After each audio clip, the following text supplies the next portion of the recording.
Filsafat metafisika atau ontologi. Sekiranya kita pernah bertanya-tanya tentang apa itu metafisika atau ontologi.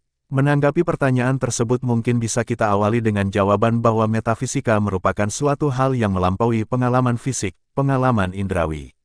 Di mana metafisika mencoba memahami realitas yang lebih dalam dan mendasar. Dengan kata lain, metafisika merupakan filsafat yang mempelajari tentang hakikat realitas, keberadaan, dan dunia di luar pengalaman fisik.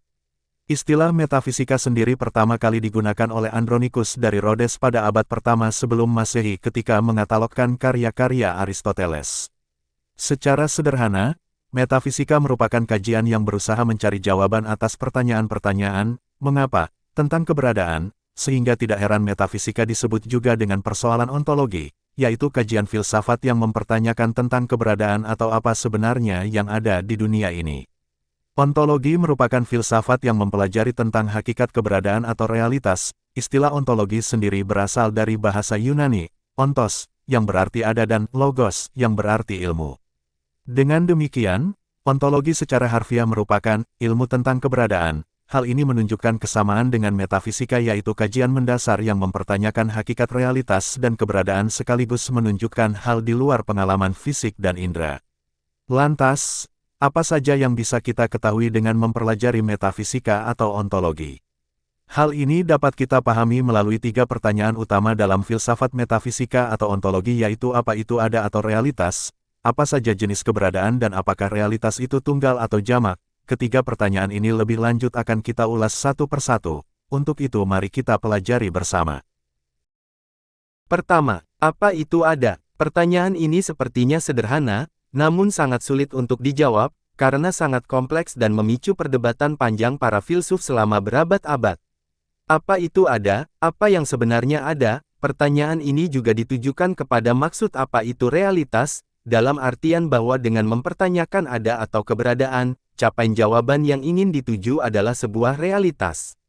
Terdapat beberapa tanggapan yang dapat kita utarakan sebagai jawaban dari pertanyaan tersebut melalui beberapa aliran filsafat, seperti aliran materialisme yang berpandangan bahwa hanya materi yang benar-benar ada, sedangkan aliran idealisme berpandangan bahwa yang ada merupakan realitas dasar yang bersifat mental atau spiritual, yaitu ide atau kesadaran. Sementara aliran dualisme berpendapat bahwa realitas atau yang ada terdiri dari 2 substansi yang berbeda, yaitu materi dan pikiran. Terlepas dari pandangan aliran-aliran filsafat tersebut tentang apa itu ada, dalam menyelami lebih jauh makna ada tersebut dapat kita rujuk kepada KBBI. Dalam KBBI sendiri terdapat beberapa makna ada, yaitu hadir, telah tersedia, dan benar atau sungguh. Dengan demikian melalui KBBI dapat kita pahami bahwa ada merupakan realitas yang hadir dalam kehidupan dan mengandung makna kebenaran, atau dengan kata lain adalah benar adanya. Mengingat demikian, untuk mendapatkan jawaban yang lebih komprehensif tentang apa yang sebenarnya ada, dapat kita rinci dalam beberapa poin, yaitu 1. Keberadaan sebagai kehadiran. Dalam pengertian paling dasar, ada dapat berarti hadir atau eksis. Ini adalah pemahaman umum, di mana sesuatu ada jika dapat ditemukan atau diamati di dunia. Namun, ini menimbulkan pertanyaan, apakah keberadaan itu terbatas pada apa yang dapat kita indra? Bagaimana dengan konsep abstrak seperti ide, atau emosi? Sehingga keberadaan di sini merupakan suatu kehadiran yang tidak hanya sebatas hal yang dapat diamati oleh indra, atau dengan kata lain ada tidak hanya dalam pengalaman fisik, ada kalanya ada berarti menunjukkan suatu substansi di luar dunia fisik atau indra seperti halnya Tuhan. 2. Keberadaan sebagai substansi. Aristoteles, filsuf Yunani kuno berpendapat bahwa ada berkaitan dengan substansi, yaitu sesuatu yang memiliki esensi atau sifat-sifat yang mendasarinya. Substansi sendiri merupakan apa yang membuat sesuatu menjadi dirinya sendiri. Hal ini menjadi perdebatan, yaitu apa yang merupakan substansi sejati dari realitas. Apakah materi, pikiran, atau sesuatu yang lain, seperti materialisme yang berpandangan substansi merupakan materi, sementara idealisme berpandangan idelah yang substansi, sedangkan dalam filsafat Islam substansi merupakan entitas tunggal yang ada tanpa diadakan. 3. Keberadaan sebagai proses. Filsuf Heraklitus menekankan bahwa ada bukan saja tentang keadaan statis, tetapi juga proses perubahan yang terus-menerus. Heraklitus menantang gagasan tentang keberadaan sebagai sesuatu yang tetap dan abadi. Pandangan ini mirip dengan pandangan filsuf Muslim Mulasadra yang berpandangan bahwasanya jiwa merupakan substansi yang terus bergerak menuju kesempurnaan, di mana hal tersebut menunjukkan proses dan bukan suatu yang statis. 4. Keberadaan sebagai potensi. Keberadaan juga dapat diartikan sebagai potensi. Misal, biji pohon memiliki potensi untuk menjadi pohon. Dengan kata lain, biji pohon tersebut memiliki untuk ada berupa potensi untuk menjadi pohon. Terlepas dari pengakuan sebagai hal yang ada, filsuf Ibnu Sina juga berpandangan bahwa, di samping Tuhan yang wajib al-wujud juga terdapat di luar Tuhan sebagai potensi untuk mewujud yang disebut dengan mungkin al-wujud atau dalam kaidah filsafat Islam hal yang sifatnya mungkin tersebut berada dalam alam yang disebut istawa, di mana ia merupakan potensi untuk menjadi ada atau mewujud jika mencapai batas menjadi ada, dengan kata lain ada sebab yang menjadikannya ada. 5. Keberadaan sebagai hubungan. Dalam filsafat eksistensialisme, ada dipahami sebagai hubungan antara manusia dan dunia. Keberadaan manusia tidak hanya tentang eksistensi fisik, tetapi juga tentang pengalaman, makna, dan kebebasan. Sehingga pandangan eksistensialisme ini memberi gambaran bahwa ada juga berarti penekanan pada kesadaran dan pilihan dalam mendefinisikan keberadaan kita.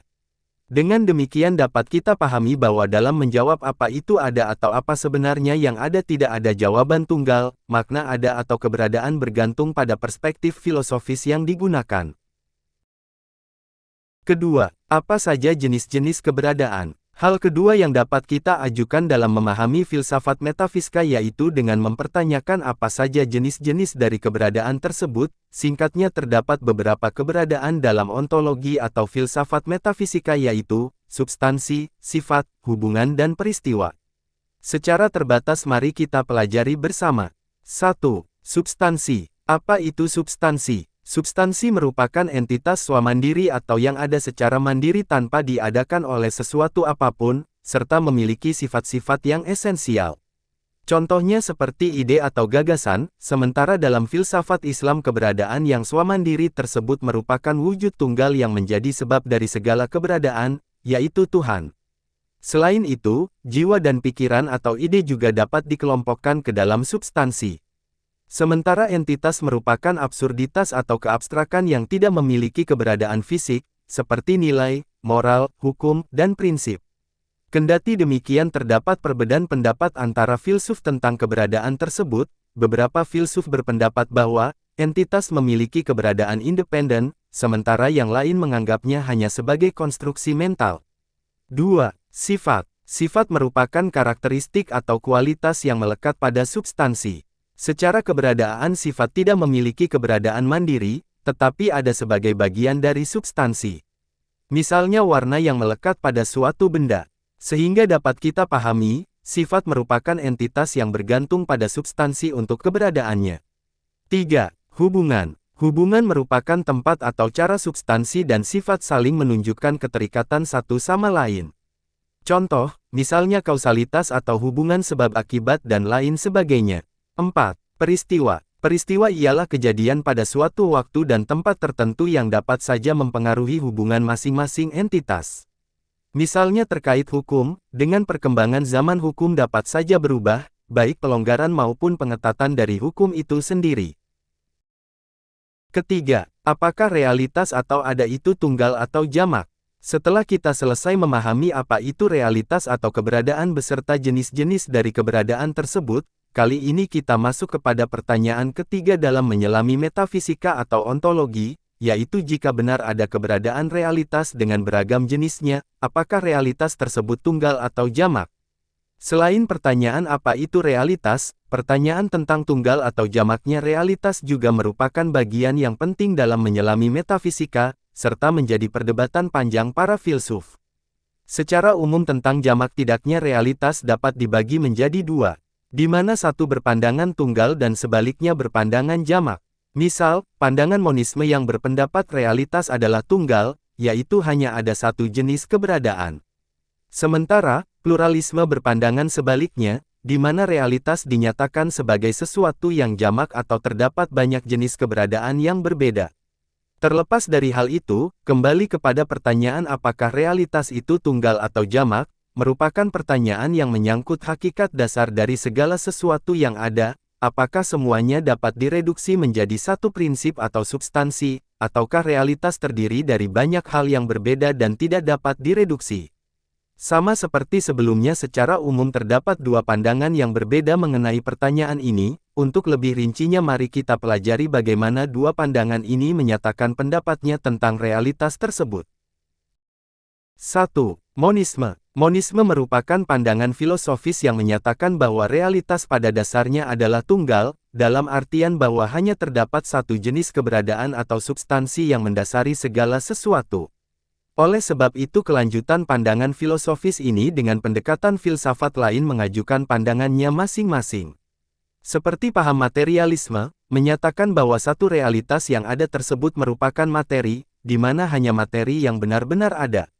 Sementara idealisme berpandangan bahwa realitas bukan suatu yang bersifat materi melainkan bersifat mental atau spiritual seperti ide atau kesadaran. Sisi lain, pandangan monisme netral menempatkan realitas sebagai substansi tunggal yang bukan materi ataupun pikiran. 2. Pluralisme. Pluralisme merupakan antitesis dari monisme, di mana pluralisme merupakan pandangan filosofis yang menyatakan realitas terdiri dari banyak jenis keberadaan atau substansi yang berbeda. Pluralisme tidak mengakui realitas tunggal seperti monisme, melainkan menekankan keragaman dan kompleksitas realitas. Dengan kata lain, pluralisme menolak untuk mereduksi segala sesuatu menjadi satu prinsip tunggal. Dengan demikian perbedaan yang dapat kita pahami antara dua pandangan filosofis terkait jamak tidaknya realitas adalah monisme mencari kesatuan di balik keragaman, sementara pluralisme merayakan keragaman itu sendiri. Terlepas dari hal itu, dari dua pandangan ini dapat menjadi dasar yang berimplikasi pada banyak hal, misalnya etika dan agama. Dalam hal etika, pandangan monisme mengarah pada etika universal, sementara pluralisme mengarah pada etika yang mengakui perbedaan nilai. Dalam hal agama, monisme mengarah pada pandangan bahwa Tuhan sebagai satu-satunya realitas dan pluralisme dapat mengarah pada pandangan bahwa terdapat banyak dewa atau kekuatan spiritual. 3 pertanyaan tersebut telah membantu kita dalam memahami bagaimana filsafat metafisika atau ontologi. Terlepas dari itu, hal yang tidak kalah menarik dalam menyelami metafika ialah pertanyaan tentang apakah roh dan materi itu ada. Guna melengkapi pemahaman tentang metafisika, mari kita singgung juga persoalan ini. Sebelum membicarakannya jauh, sedikit kita ungkit tentang apa itu materi dan roh. Materi merupakan sesuatu yang memiliki massa dan ruang, sementara roh merupakan konsep abstrak dan sulit didefinisikan. Dalam berbagai tradisi, didapati roh sering dikaitkan dengan konsep-konsep seperti jiwa, kesadaran, dan kehidupan. Dengan demikian roh berkaitan dengan hal yang sifatnya tidak wujud seperti materi. Lanjut kepada pertanyaan apakah roh dan materi itu realitas. Terdapat beberapa pandangan filosofis yang dapat kita rujuk dari aliran-aliran filsafat yang sebelumnya sudah disebutkan, secara terbatas yakni sebagai berikut. 1. Materialisme. Seperti diketahui bahwa, materialisme berpandangan hanya materi yang benar-benar ada. Segala sesuatu, termasuk pikiran dan kesadaran, dapat direduksi menjadi materi. Sehingga dapat dipahami materialisme berpandangan roh bukan suatu entitas, dengan kata lain, aliran materialisme tidak mengakui keberadaan roh sebagai suatu realitas. 2. Idealisme. Bagi idealisme realitas bersifat mental atau spiritual seperti ide atau kesadaran, aliran ini menyatakan bahwa roh merupakan suatu realitas yang paling dasar dan materi dianggap sebagai manifestasi dari pikiran atau kesadaran. 3. Dualisme. Pandangan ini merupakan sintesis dari kedua aliran filsafat sebelumnya, di mana dualisme mengakui realitas terdiri dari dua substansi yang berbeda, yaitu materi dan roh. Dalam dualisme Cartesian, pikiran dan tubuh adalah substansi yang terpisah dan berbeda. Sehingga aliran dualisme mengakui antara roh dan materi keduanya adalah realitas atau keberadaan. 4.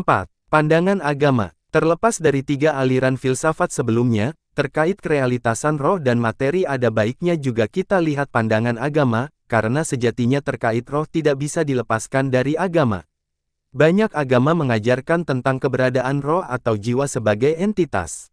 Dalam beberapa agama, Roh dianggap sebagai bagian dari diri manusia yang abadi dan akan terus hidup setelah kematian tubuh. Memahami pandangan agama terkait realitas dapat kita pahami bahwa agama mengakui akan realitas roh. Dengan demikian habis sudah bahasan kita tentang filsafat metafisika. Bagaimana, apakah kawan-kawan senang dengan filsafat? Semoga apa yang kami sajikan bermanfaat dan terima kasih.